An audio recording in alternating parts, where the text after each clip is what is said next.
ଆପଣ ତୁଷାରକାନ୍ତ ବେହେରା।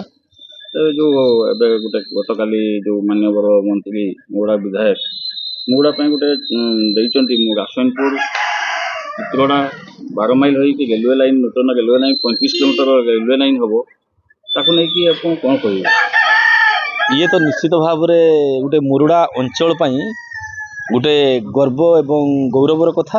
ଯେଉଁ ମାନ୍ୟବର ମନ୍ତ୍ରୀ ଆମର ୟାକୁ ଗୋଟେ ଚିନ୍ତା କରି ଗୋଟେ ବିରାଟ ଲମ୍ବା ଏବଂ ଭବିଷ୍ୟତକୁ ଚିନ୍ତା କରି ଯେଉଁ ଗୋଟେ ନିବେଦନ କରିଛନ୍ତି ମାନ୍ୟବର ଆମର ରେଳମନ୍ତ୍ରୀଙ୍କୁ, ଇଏ ଗୋଟେ ମୋରଡ଼ା ଅଞ୍ଚଳର ନିଶ୍ଚିତ ଭାବରେ ମୋରଡ଼ା ଗୋଟେ ଆଗାମୀ ଦିନରେ ରେଳ ସଂଯୋଗ ହେବା ଦ୍ୱାରା ବ୍ୟବସାୟ ଏବଂ ଗମନାଗମନ ପ୍ରତି ଏବଂ ଗୋଟେ ଏ ଅଞ୍ଚଳର ଗୋଟେ ଗାରିମା ବୃଦ୍ଧି କରିବା ପାଇଁ ଯେଉଁ ସେ ଲକ୍ଷ୍ୟ ରଖି ନିବେଦନ କରିଛନ୍ତି, ନିଶ୍ଚିତ ଭାବେ ଏ ଅଞ୍ଚଳ ତରଫରୁ ଗୋଟେ ସ୍ୱାଗତଯୋଗ୍ୟ ପଦକ୍ଷେପ।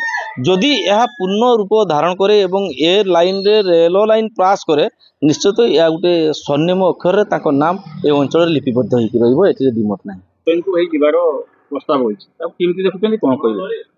ରେଳ ଲାଇନଟା ହେଲେ ତ ସ୍ୱାଗତ ଯୋଗ୍ୟ। ଆପଣଙ୍କର ଆମର ମୁଡ଼ାରୁ କିମ୍ବା ଏ ଅଞ୍ଚଳରୁ ଗୋଟେ ବସ୍ ଯାଉଛି ବାଲେଶ୍ୱରକୁ, ଗମନାଗମନ ସେମିତି କିଛି ସୁବିଧା ନାହିଁ। ଯଦି ରେଲୱେ ହେଲା, ରେଲୱେ ଗମନାଗମନଟା ହେଲା, ତାହେଲେ ତ ଉପଯୁକ୍ତ ଭଲ ଉପକୃତ ହେବେ, ଲୋକ ବି ଜନସାଧାରଣ ବି ଉପକୃତ ହେବେ, ସମସ୍ତେ ହେବେ।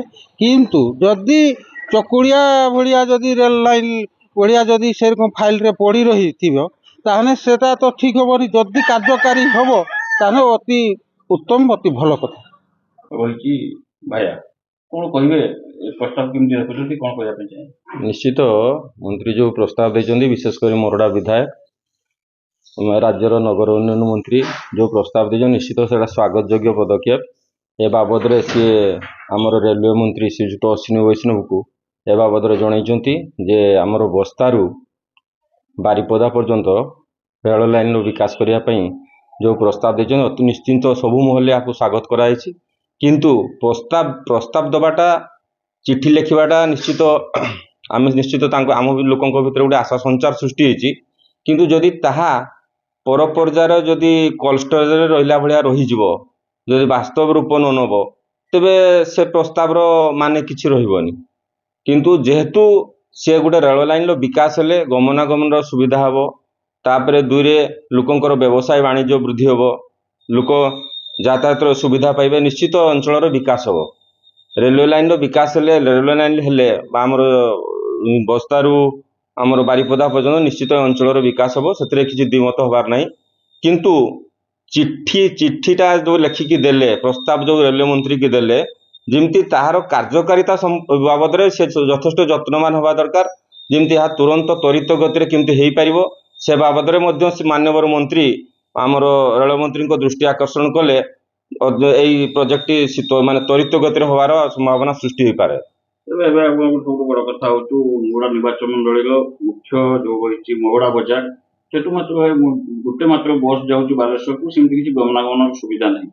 ରେଲୱେ ଲାଇନ ଯଦି ଚାଲିବ ନୂତନ ନା ଯେଉଁ ପ୍ରସ୍ତାବଟା ଦେଇଛନ୍ତି, ଦେଖନ୍ତୁ ଆମର ବସ୍ତାରୁ ଝିଙ୍କିରିଆ ଏପଟେ ମୁରୁଡ଼ା ଚିତରଡ଼ା ଦେଇକି 12 ମାଇଲ ଦେଇକି ଯଦି ରେଳ ଲାଇନଟା ହୁଏ, ନିଶ୍ଚିତ ଲୋକଙ୍କର ଗମନାଗମନର ସୁବିଧା ହେବ। ଗମନାଗମନର ସୁବିଧା ଯେଉଁଠି ରହିଲା, ଅପରପକ୍ଷରେ ସେଠିକାର ଅର୍ଥନୈତିକ ଅଭିବୃଦ୍ଧି ନିଶ୍ଚିତ ହେବ। ଯେକୌଣସି ପୂର୍ବରୁ ଯେତେବେଳେ ଇଂରେଜମାନେ ଆସିଥିଲେ, ଯେତେବେଳେ ପ୍ରଥମ ଭାରତବର୍ଷର ରେଳ ଲାଇନ ସେମାନେ ଯେତେବେଳେ ସ୍ଥାପନ କଲେ, ସେଇ ଏରିଆର ବିଶେଷ କରି ଦେଖିବେ, ସେ ଏରିଆର ମାନେ ତାଙ୍କର ଅର୍ଥନୈତିକ ଅଭିବୃଦ୍ଧି ହୋଇଛି, ଅର୍ଥନୈତିକ ବିକାଶ ଘଟିଛି। ରେଳ ଲାଇନ ଗଲା ପରେ ଲୋକଙ୍କର ଗମନାଗମନ ଯେଉଁଠି ଯେତେ ସୁନ୍ଦର ଅଛି, ଯେତେ ମାନେ ପ୍ରଶସ୍ତ ଅଛି, ସେଠି ଡେଭଲପମେଣ୍ଟଟା ସେଇ ଅନୁଯାୟୀ ନିଶ୍ଚିତ ହେବ, ସେଥିରେ ଦ୍ୱିମତ ହେବାର କୌଣସି କାରଣ ନାହିଁ।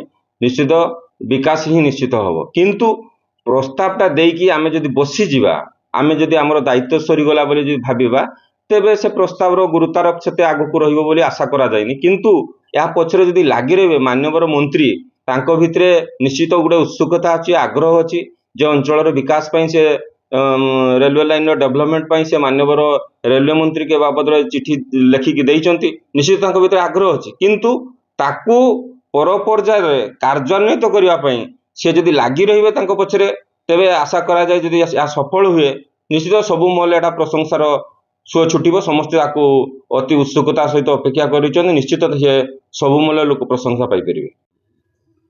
ଆପଣ ମୋ ନାଁ ତାପସ ରଞ୍ଜନ ରାଉତ, ମୋରଡ଼ା ଅଞ୍ଚଳବାସୀ। ଯୋଉ ବର୍ତ୍ତମାନ ଗତକାଲି ମାନ୍ୟବର ବିଧାୟକ ମୁଗୁଡା ବିଧାୟକ ତଥା ନଗର ଉନ୍ନୟନ ମନ୍ତ୍ରୀ ଗୋଟେ ପ୍ରସ୍ତାବ ଦେଇଛନ୍ତି କେନ୍ଦ୍ର ରେଳମନ୍ତ୍ରୀ ଅଶ୍ୱିନୀ ବୈଷ୍ଣବକୁ, ଯୋଉ ବସ୍ତା ଅଞ୍ଚଳରୁ ବାରିପଦା ଭାୟା ରାଜେନ୍ଦ୍ରପୁର ଏନ୍ଏସି ଅଞ୍ଚଳ ଏବଂ ଚିତ୍ରଡ଼ା ଏନ୍ଏସି ଏବଂ ମୁଖ୍ୟତଃ ମୁଗୁଡା ହେଡକ୍ୱାର୍ଟର ମୁଗୁଡା ବଜାର ଦେଇ ନୂତନ ରେଳ ଲାଇନ ପଥ 35 କିଲୋମିଟର ହେବାକୁ ପ୍ରସ୍ତାବ ଦେଇଛନ୍ତି। ତାକୁ କେମିତି ଦେଖୁଛନ୍ତି, ତାକୁ ନେଇ କଣ କହିବେ? ଦେଖନ୍ତୁ, ଏହା ଏକ ସ୍ୱାଗତ ଯୋଗ୍ୟ ବାର୍ତ୍ତା ଦେଇଛନ୍ତି କି ପ୍ରସ୍ତାବ ଦେଇଛନ୍ତି ଆମ ରେଳମନ୍ତ୍ରୀଙ୍କୁ। ମନ୍ତ୍ରୀ ଆମ ମରଡ଼ା ନିର୍ବାଚନ ମଣ୍ଡଳୀର ବିଧାୟକ ତଥା କୃଷ୍ଣଚନ୍ଦ୍ର ମହାପାତ୍ର, ଏହାକୁ ଆମେ ସ୍ୱାଗତ କରୁଛୁ। ଯାହାକି ରେଳର ଯାତାୟାତ ନିତ୍ୟାନ୍ତ ଆବଶ୍ୟକ। କାହିଁକିନା ରେଳର ଯାତାୟାତ ଏଇଥିପାଇଁ ଆବଶ୍ୟକ ହେଉଛି କି ପ୍ରତ୍ୟେକ କ୍ଷେତ୍ରରେ ଆମକୁ ଯାହା ବି କିଛି ଗୋଟେ ଆଣିବା ପାଇଁ, ଧରାଯାଉ ବେଶୀ ଭେରାଇଟି ଜିନିଷ ଆଣିବା ପାଇଁ ହେଲେ ଆମେ ପ୍ରଥମେ ବାଲେଶ୍ୱରକୁ ପ୍ରିଫର କରୁଛେ, ନଚେତ୍ ଜଳେଶ୍ୱରକୁ ପ୍ରିଫର କରୁଛେ। ଯଦି ମନ୍ତ୍ରୀ ପ୍ରସ୍ତାବ ଦେଇଛନ୍ତି ବସ୍ତା ଦେଇ ରାସଗୋବିନ୍ଦପୁର, ମରଡ଼ା, ଚିତ୍ରଡ଼ା ହେଇକି ଆପଣଙ୍କର ବାରିପଦାକୁ ଯୋଗାଯୋଗ କରିବ, ତାହେଲେ ଆମେ ଭାବୁଛୁ କି ବାଣିଜ୍ୟ କ୍ଷେତ୍ରରେ ସୁବିଧା।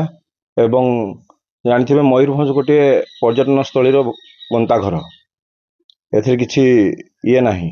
କିନ୍ତୁ ମୋତେ ଲାଗୁଛି ଯଦି ରେଳ ଯାତାୟାତ ହୁଏ ତାହେଲେ, ଦେଖନ୍ତୁ ଉଡ଼ାନ ଯୋଜନା ଯୋଉଟା ଆପଣ ମୋତେ ବର୍ତ୍ତମାନ କହିଲେ, ଏହା ଏକ କାଗଜପତ୍ର ରହିଗଲାଣି, ଏ ସୀମିତ ହୋଇଗଲାଣି।